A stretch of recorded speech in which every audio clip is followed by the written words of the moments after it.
gentlemen, please welcome Jonesy.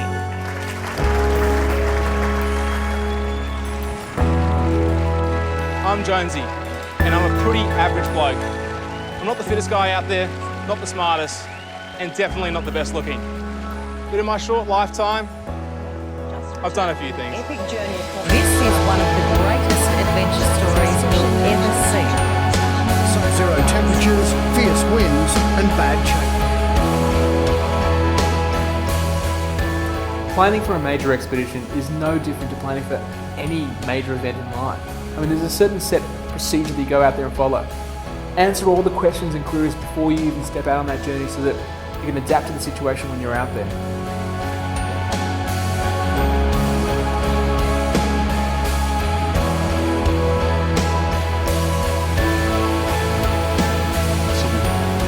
One thing to come up with a great idea, it's another thing to actually try and put it into place. And the first step for us, because it's very overwhelming, these big goals, was just to sit down and ask all these different questions, all these different queries. You know, what was it like to actually be in temperatures down to minus 40 degrees? The guys were extremely motivational.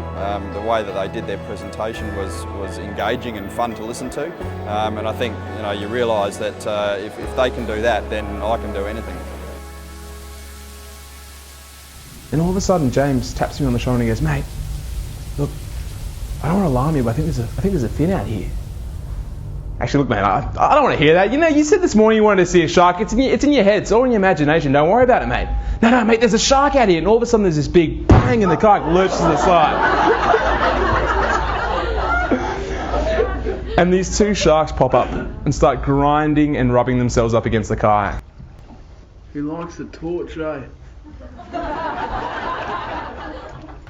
Man, this is freaky. I tell you what they're doing.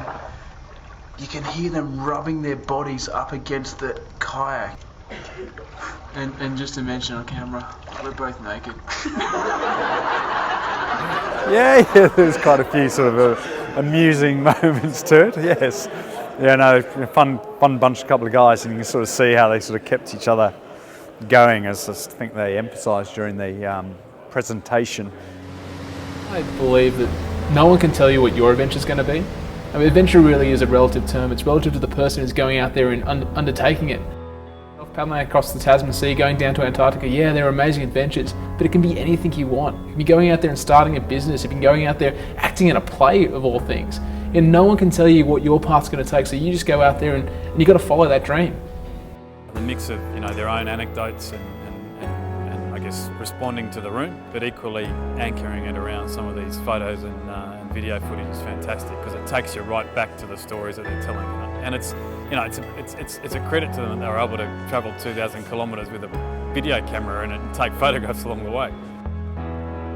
Because we went out there and found out who had the world's best practices in all these different facets of the expedition.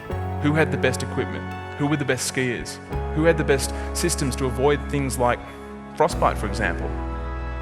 Everything seems impossible until it's done.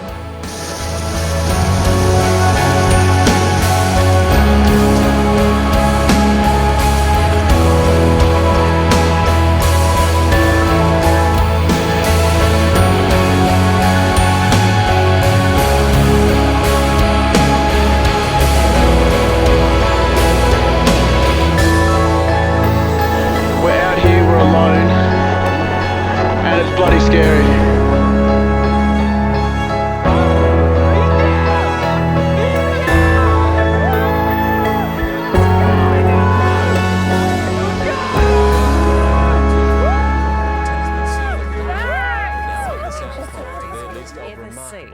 One of the greatest feats of human endurance in history. And eventually walked into the history books.